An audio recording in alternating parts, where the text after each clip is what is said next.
Welcome to the Toffee Blues, your source for all things Everton. I'm Harry, and right now we're joined by a very special guest. Welcome to the Toffee Blues, Day Kennedy. How are you? I'm very good, Harry. How are you? Mate, I'm very well, and I've got to say, this season is just for every Evertonian, I think, and it has been on the pitch, off the pitch, just a series of emotions, both good and bad. And I think it's really coming to a bit of a crescendo, isn't it now? We're chatting just days away from the last game at Goodison Park, and we're going to talk about your wonderful models, a few of which we can see behind you right now. But let's wind the clock back. Can you tell us, Day, a little bit about your Goodison journey? Can you take us back to the very first game at Yeah. Goodison? Yeah, wow. I mean, obviously, like most Evertonians, I've been reflecting over the last sort of several months on experiences and things that have been my sort of my Goodison memories. I started going as a 4 or 5 year old. My dad took me when there was still crash barriers, and we went what was the original sort of park end.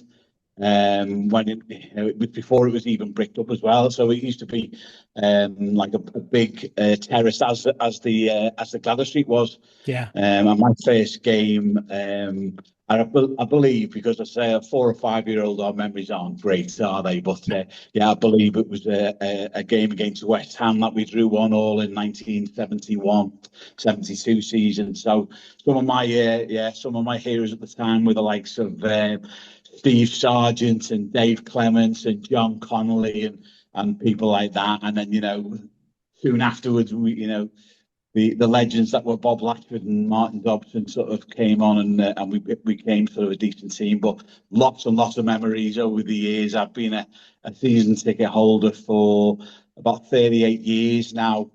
Sort of sat at various different viewpoints around the stadium. We had we had wonderful seats right on the halfway line in Liverpool Bullens, but like a lot of people, supporters round and about got on air sufficiently to make us move to somewhere else. And yeah, we've been in the main stand for the last 15 years. So yeah, a great view and a great stadium with an awful lot of memories. Seen some wonderful games. I remember the 6-0 game against Coventry back in the 80s with Dave Thomas laying on goal for Bob Latchford. It was a fantastic game. Probably my best memory was, best match I ever saw was Everton against Manchester United in the 84-85 champion winning team. It was, it was the greatest display I've seen by any team, but particularly an Everton team, where we demolished them 5-0, and it could have been 10, and some of the goals were just incredible. Yeah, lots and lots of fabulous memories. If you think about the amount of time that you've been going down to the old lady to Goodison Park, and you think about the players that you've watched, not just as an Everton fan, as an Evertonian, but also when it comes to opposition players, we think about historically some of the world's biggest names have graced the turf at Goodison Park. For you personally, who has been your favourite player as an Everton player, and who's been your favourite opposition player that you've seen at Goodison? Oh gosh, that's one. I know who my favourite Everton player is, and that well, I had two areas. If I'm allowed, I'll say Of two course. players. Do it. First and foremost, Paul Bracewell was a real. I thought Paul Bracewell was just absolutely unbelievable, and I had the pleasure of meeting Paul Bracewell earlier this year through making these models, which we'll go on to talk about. Paul Bracewell, he was just in my mind. He made Everton tick at the time, and he really helped us to push on to the next level and to be able to win trophies. He was unbelievable. He complemented Peter Reid so well, and no matter where on the pitch Everton were defending or attacking, Paul Bracewell always seemed to be there. But another player who, since then, has become a real favourite of mine was Tim Cahill, because Yeah. talk about a winner, talk about somebody who bled, for Everton. The goals he scored were magnificent. He typified everything that was an Everton player. Complete passion. Wanted to win at all costs. but we had that certain amount of quality in them as well. And yeah, I always hope that one day we'll see Tim Cahill back at the club in one way, or in one position or other. But yeah, so those are the two sort of people. We've seen loads, haven't we? Yeah. You could have an hour-long program all about every player you were seeing, but those two really sort of stood out for me. Let's move on to the models. Let's talk about origin story. I mean, tell us, how did you get into making these models of Goodison Park? Um, This comes really from a bit of a family. Not I say can't say it's a tradition, but I had the benefit growing up of my dad being very talented. He's always been a really talented artist, both sort of watercolor painters and oil paintings and stuff and drawing. And I remember from a very young age, he was a teacher as well, and he'd make models from all sorts of things, whether they were dinosaur models for the children at school. But he sort of moved into making sort of like dolls' houses, but also made a really fantastic replica of Speke Hall. And I remember looking at it in awe. As I was probably only about a 8 or 9 year old, but seeing how my dad had constructed this model, which was just a complete replica in every little ounce of detail for Speke Hall, which is quite a monumental building in Liverpool. Yeah, and I sort of I picked it up from a young age doing Airfix models and stuff like that. But moving on to becoming an Evertonian, I've always sort of dabbled a bit, done a lot of drawings of Everton players. And then, family and friends have all sort of said to me, why don't you do something for the final season at Goodison and that? And there's an awful lot of talented Evertonians, a lot of talented people who, if you ever go to craft fairs and things, you see an awful lot of Everton memorabilia and stuff that's either made or bought, but there's an awful lot of really talented um, artists and craftspeople who make Everton stuff. I've been to St Luke's Church, and you've seen, there are people who make poems about Everton, very creative poems, lots of different stuff, and this was just my take on on other bits and pieces I've seen. Over the years, people have like designed models of Goodison, whether they're out of wood or clay and stuff. I've seen loads of different things done. This was just my take on it.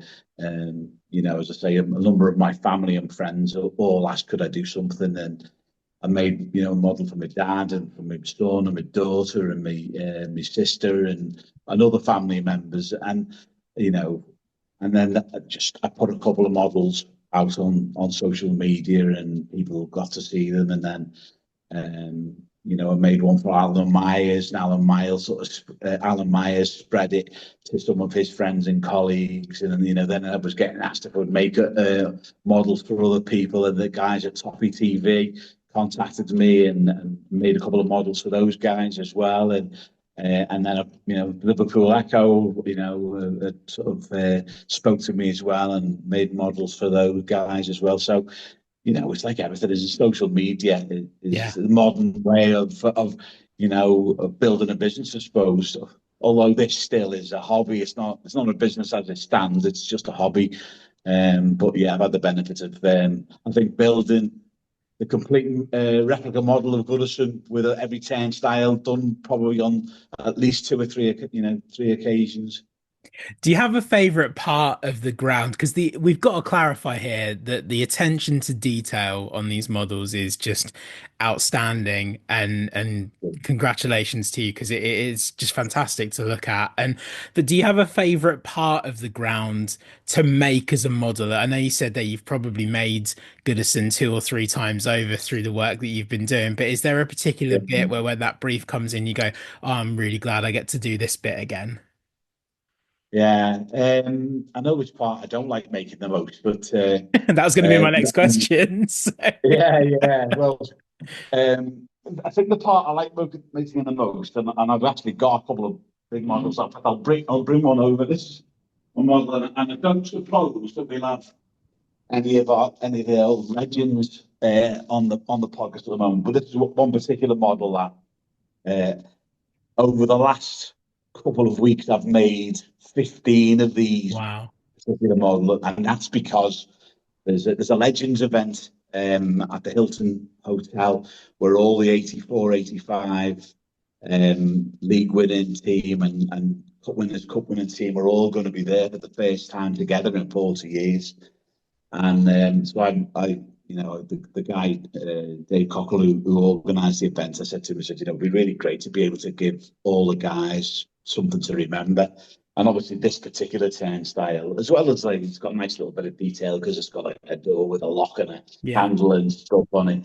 But the photographs on here are very representative of that particular team. So obviously, we've got the lap of honour around the pitch on the last day of the season in 1984-85, and we've also got one of the three goals that we scored against Bayern Munich as well. So it holds a lot of a lot of good memories for me as well. And when I ever do get asked to make this model, I always think, oh, well, I need to put that little bit extra effort into this one. You alluded to it earlier, but what's the part of Goodison Park that or the aspect of these models that you struggle with or you don't like doing?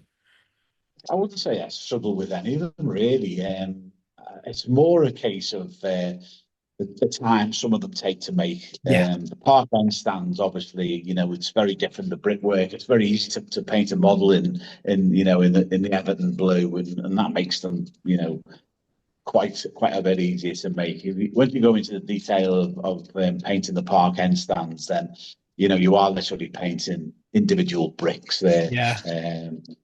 And it's wanting to get things just right as well. So yeah, and you try as much as you can to even place the coloured bricks in the right, because they're not all the same, not a uniform colour. There's No. bits of purple in them and bits of brown, and yeah, so it's like actually trying to get the bricks in, as much as possible in the right places. So this is something that you've really picked up this season, obviously in honor of it being the final season at Goodison Park. And we said at the top of the conversation, we're days away from the last ever game. How are you feeling about, as an Evertonian that's been there since a small boy, how are you feeling about leaving Goodison Park, about it being the final day this weekend?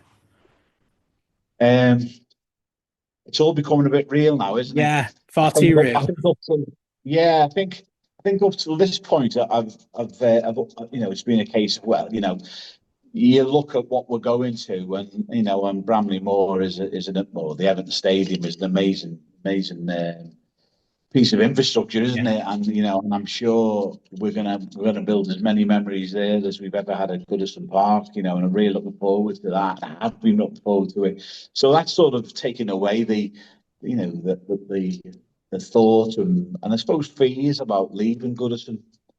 But yeah, I think this week more than ever, thinking about what's the day going to be like? Will the club give it the send off that it deserves? I think Yeah. the 1878 have shown the way, haven't they? They've shown what we can do as supporters, or what they can do as a fan group more than anything. But what we can do as supporters, and the club are going to have to go something to match that. Um, you know, I think there's going to be probably 10, 15,000 people probably around and about the ground, as well as the 40,000 people Yeah. inside the ground. I hope it's an experience that those people can benefit from, and they can, look back on with some sort of great sort of remembrance as well. So yeah, I hope the club do it justice. Yeah, I think that's the overarching feeling from everybody, right? And I guess there's possibly a little bit of can anyone or any business or any football club really do justice to something that has that much history attached to it and that much sentiment attached to it? But we're looking ahead and we're looking, of course, to next season and things do seem to be going in a little bit of a better direction off the pitch, and we're going to be playing on a brand new pitch next season. What you gave us some thoughts, but what are your thoughts on Bramley Moor and next season being in that new stadium? Um, Well, I've had the benefit of being to the first two test events, so I've been lucky to actually, you know, get the feel of the place to Yeah. an extent. But, I don't think we'll know what it's really like until all four sides of the stadium are packed out and we start to get some real noise in there. So the stadium itself, is incredible. What will it be like for us? Again, some trepidation in the fact that certainly for a while it's not going to feel like our stadium, is it? No. And for the players, it's a bit of a worry as to will they grasp the Everton Stadium in the same way that they've been able to sort of take the all of the really real strong and plus points from Goodison as well. So Mm. bit apprehensive as to can we turn it into the fortress that we want it to be. Um, I think it's a real opportunity for us to have a new experience, a new match day experience. That's what I personally want to get out of it. As much as I've enjoyed the days going to Goodison, walking to Goodison, having a pint. I always have a couple of pints at the Black Horse down at Walton Church, and that's my place where me and my mates meet. It'd be nice to sort of pick up a whole new experience, and Yeah, and I suppose it's building what that's going to look like. for I sure. mean, I've got the pleasure of building four really big models for the new Blue House, which is opening up over the road from Bramley Moor. They've asked me to make four really big models to have on their walls. So I'd like to think maybe that the Blue House might be my new watering hole before the game, and that so I can, I can go and see the work that I've done. I was going to ask you actually, winding down here, have you turned your attention to looking at making models of the new ground? Because I dare say it's a slightly different prospect, right? Aesthetically, it looks incredibly different to Goodison. Yeah, yeah, it does. Yeah, the thing about Goodison as well is, I suppose, having the timeline wrapped around the ground gives us something quite unique.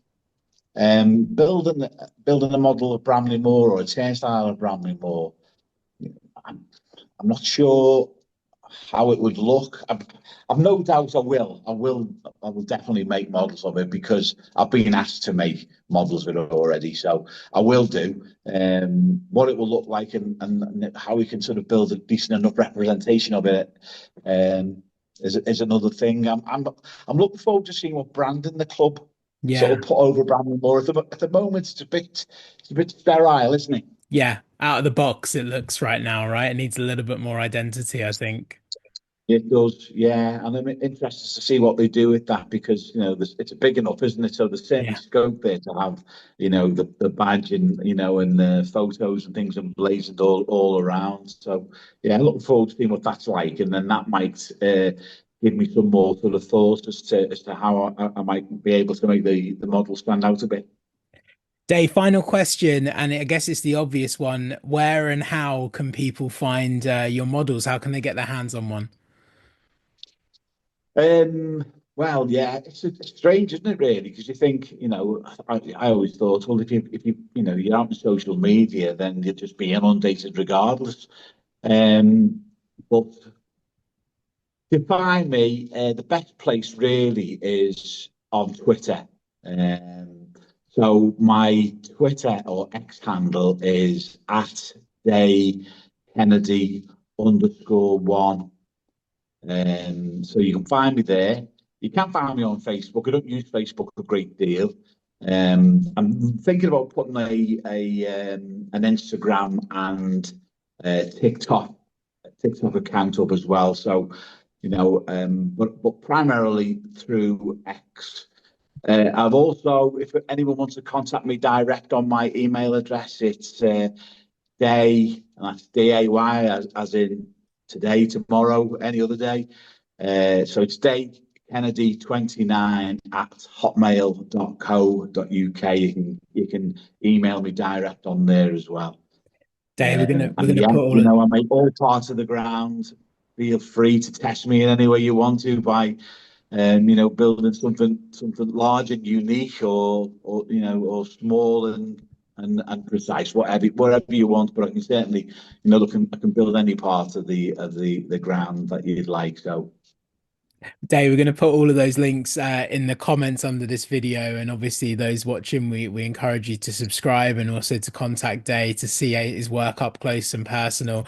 Dave Kennedy, maker of just capturer of so many memories in Goodison Park with these models. Thank you so much for joining us on the Toffee Blues today.